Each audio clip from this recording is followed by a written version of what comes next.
Nous passâmes le reste de la journée dans la cabane de Guédrir, au cœur de la forêt. Autour du feu, il nous raconta ses recherches sur son ancêtre Valamir, entre souvenirs anciens et fragments de légendes. La lumière déclinante filtrait à travers les planches disjointes, projetant sur les murs les ombres vacillantes des flammes. Lorsque la nuit tomba complètement, nous décidâmes de regagner la taverne du village pour y passer la nuit, laissant derrière nous le vieux chercheur et ses parchemins.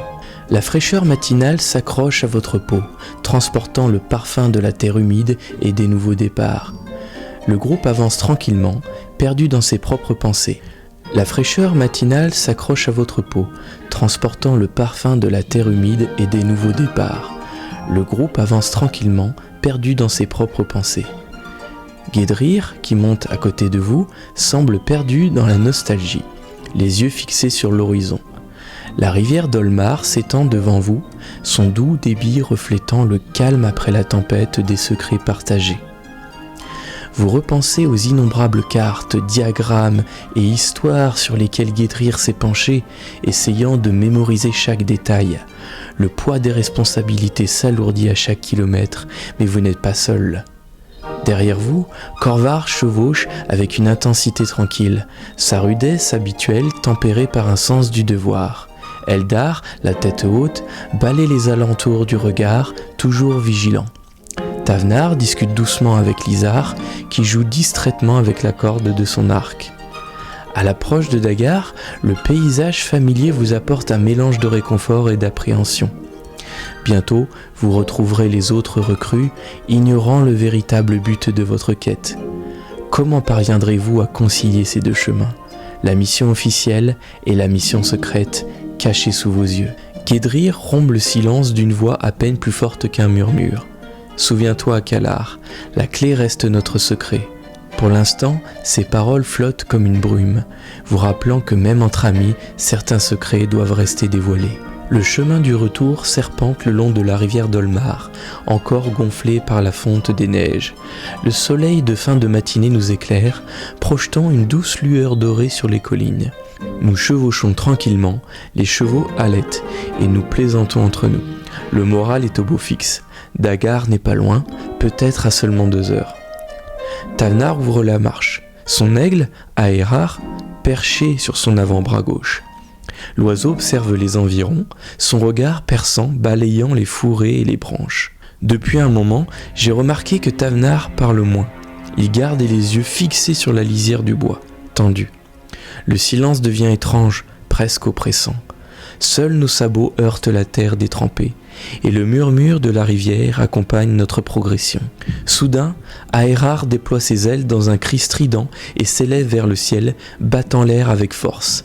Tavnar se fige aussitôt, redresse le torse et lève la main pour nous faire signe de nous arrêter. « Attendez !» souffle-t-il. Son regard parcourt les arbres, l'aigle s'élève haut, décrit des cercles au-dessus de la route, puis pousse un second cri, plus bref et plus aigu. Tavnar plisse les yeux. « Quelque chose bouge là-bas » murmure-t-il, « dans les sous-bois. » Je tends l'oreille, rien d'abord, puis un léger bruit, comme le craquement d'une branche écrasée trop longtemps, trop doucement. La brise tombe, le silence s'alourdit, même les chevaux se mettent à s'ébrouer, nerveusement. Par expérience, je préfère anticiper. « Tout le monde, descendez de cheval et abritez-vous derrière les arbres, maintenant !»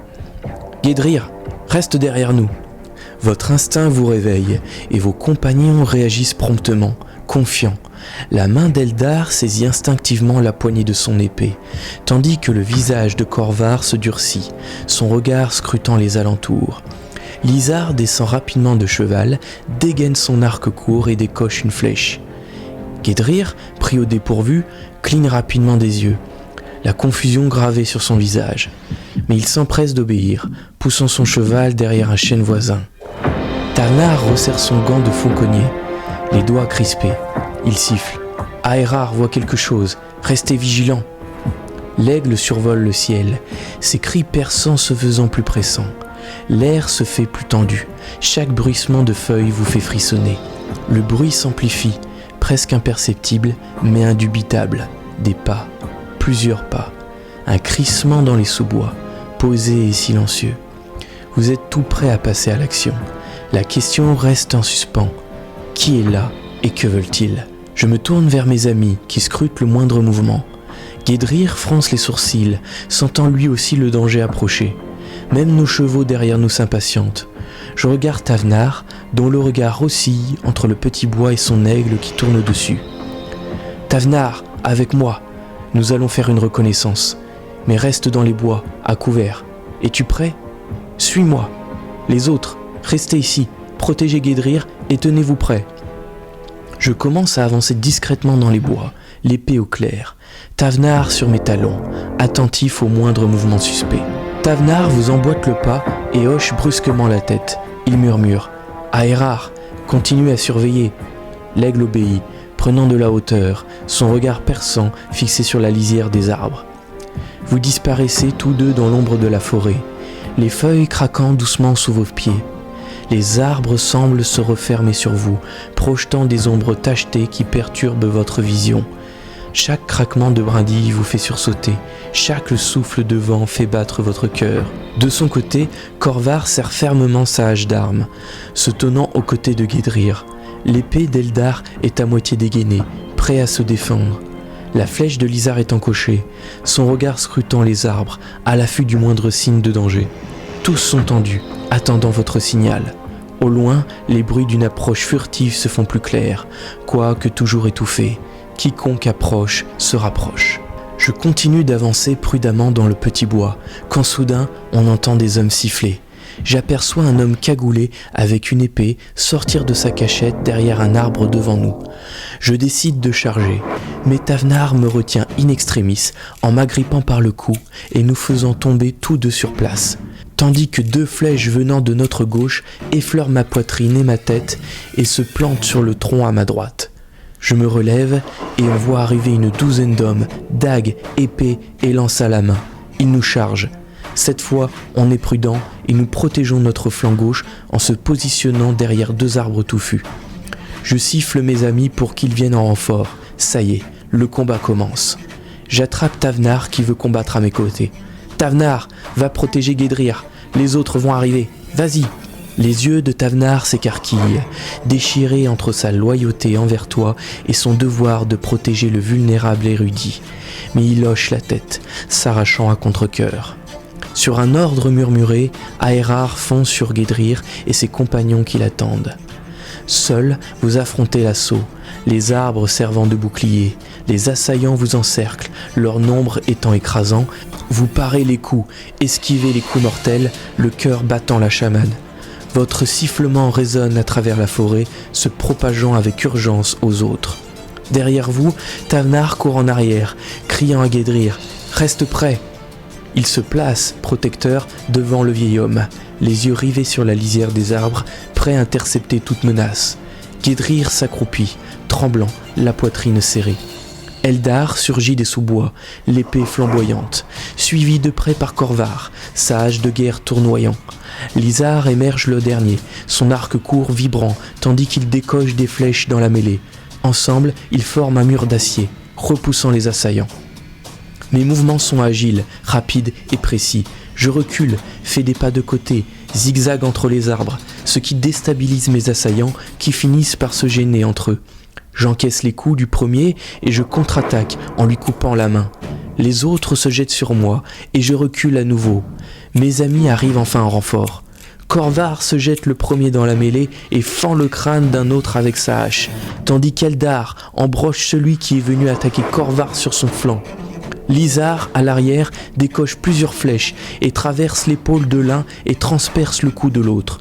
Notre formidable complémentarité et notre aptitude au combat nous donnent rapidement l'avantage. Essoufflé, l'odeur du sang et de la terre mêlée, je sens mes gestes redevenir sûrs. Grâce à mes amis, je reprends l'avantage. L'intervention opportune de vos amis renverse le cours de la bataille. Grâce à leurs forces combinées, vous parvenez à repousser les assaillants, exploitant chaque ouverture. L'ennemi, d'abord écrasant, commence à faiblir. Corvar rugit en brandissant sa hache, en voyant un autre ennemi s'écraser au sol. Eldar danse autour de ses adversaires, sa lame tranchant le chaos. La précision de Lizar s'avère mortelle, ses flèches atteignant leur cible avec précision. Les hommes encapuchonnés trébuchent les uns sur les autres, désorientés, luttant pour reprendre pied. Vous exploitez leur confusion, frappant fort et vite, votre épée fend dans l'air. Une accalmie momentanée dans les combats vous permet de reprendre votre souffle et d'évaluer la situation. Les attaquants sont désormais moins nombreux, peut-être une demi-douzaine encore debout, mais ils sont toujours dangereux, toujours déterminés. L'un d'eux, apparemment le chef, grogne entre ses dents serrées. « Tu n'aurais pas dû t'en mêler, ça ne te regarde pas !» Il charge en avant, un coup brutal dirigé droit vers ta poitrine.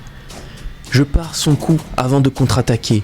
Il part plusieurs de mes coups, mais ma puissance et ma vitesse me permettent de prendre l'avantage. Mais je trébuche sur une grosse racine en avançant et tombe en avant. J'ai cependant les réflexes de lui porter un coup dans les ligaments du genou, ce qui le fait tressaillir. Je fais une roulade pour éviter qu'il ne m'attaque à nouveau, avant que Corvar n'arrive et le décapite d'un coup de hache franc.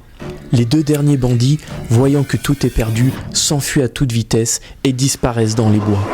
Je me relève vivement avant de m'adresser à mes amis. « Allons voir Tavnar et Guedrir, vite !»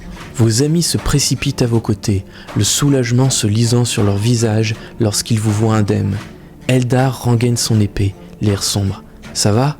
On a eu de la chance. » Corvar grogne en essuyant sa hache. « Ouais, gamin, ça va ?» Lizar baisse son arc, scrutant le périmètre avec prudence. « Tu crois qu'ils vont revenir avec des renforts ? » Vous n'attendez pas d'autres questions et vous vous dirigez déjà vers Tavnar et Guedrir. Tavnar monte la garde, tendu et alerte, tandis que Guedrir reste blotti contre un arbre, pâle et secoué. Aerar, perché sur une branche proche, observe attentivement. En me retournant, je m'inquiète du sort de Tavnar et Guedrir, mais je suis soulagé de constater qu'ils vont tous les deux bien. Le corps d'un bandit gît à leurs pieds. Tavnar a visiblement bien défendu Guedrir. Bravo Tavnar, bon travail et félicitations à tous. Excellente coordination. On commence à prendre le coup de main, n'est-ce pas ?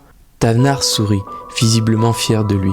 J'ai juste fait ce qu'il fallait faire, dit-il en tapant dans le dos de Guedrir. Le vieil homme hoche la tête, encore secoué, mais visiblement reconnaissant. Eldar rit en rengainant son épée. Ouais, on forme une sacrée équipe, pas vrai ?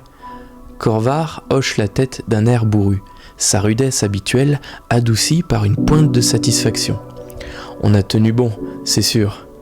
Lizar sourit en détendant la corde de son arc. On s'améliore, n'est-ce pas ? Guedrir s'éclaircit la gorge, la voix tremblante. Merci à tous, je vous dois la vie. Il jette un coup d'œil autour de lui, constatant le carnage. Mais qui était-il ? Que voulait-il ? La question reste en suspens, sans réponse. De retour sur le petit sentier près du bois, j'inspecte mes amis et je remarque que seul Corvar a été blessé à l'avant-bras, mais il ne se plaint jamais. La blessure ne semble pas profonde, mais notre guérisseur et archer Lizar sort de l'alcool et des bandages pour la désinfecter et la soigner. Pendant ce temps, avec Eldar et Tavnar, nous allons inspecter les corps sans vie des bandits afin de tenter de trouver des preuves de leur identité et la raison de leur attaque. Nous saisissons quelques armes sur lesquelles sont inscrites des initiales de leur artisan, un certain PN. Cela ne nous dit rien, mais de retour dans notre village de Dagar, je demanderai à notre forgeron qui connaît bien les artisans de la région. Il pourra peut-être m'en dire plus. Une fois Corvar soigné, nous reprenons la route, beaucoup plus prudents qu'avant, même si la tension retombe peu à peu. Rentrons les amis, ce n'était qu'un petit encas comparé à ce qui nous attend sur le chemin de Valamir. Cependant, j'aimerais découvrir qui sont ces scélérats et qui les a envoyés pour nous attaquer. Corvar grimace légèrement, tandis que Lizar termine de panser sa blessure, murmurant « Ce n'est rien, juste une égratignure ». Il plie le bras, testant sa mobilité. Satisfait, il hoche la tête, retrouvant son stoïcisme habituel. Eldar s'accroupit près d'un des corps et examina les armes marquées PN. Ces gens n'étaient pas des amateurs, bien équipés en plus. Quoi qu'ils aient voulu, ce n'était pas un simple vol. Tavnar hoche vigoureusement la tête en donnant un coup de pied dans une pierre à proximité. Et il ne semblait pas non plus intéressé par le pillage, il fonçait droit sur nous. Vous menez le groupe vers l'avant, le silence n'étant rompu que par le léger bruissement des feuilles et le cliquetis étouffé des équipements. Le soleil tape fort, projetant de longues ombres derrière vous. À l'approche de Dagar, la silhouette familière du village se dessine à l'horizon. De la fumée s'échappe des cheminées, emportant l'odeur de viande rôtie et de pain qui cuit. Mais le malaise persiste. Qui est PN ? Et pourquoi nous ont-ils ciblés ? Le mystère s'épaissit, ajoutant une couche de complexité à votre quête déjà complexe.